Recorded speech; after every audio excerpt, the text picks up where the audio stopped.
natin. Number 1, paggamit ng kamay, manual stimulation. Ito ang pinaka-basic at pinaka-common gamit ang kanilang sariling mga daliri.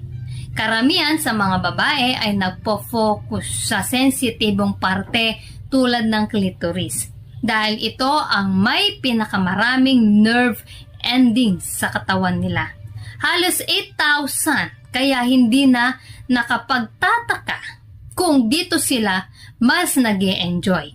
Minsan pa nga, hindi lang sa clitoris, pati sa G-spot sa loob. Pero depende ito sa babae. May mga babae na mas gusto ang clitoral stimulation lang.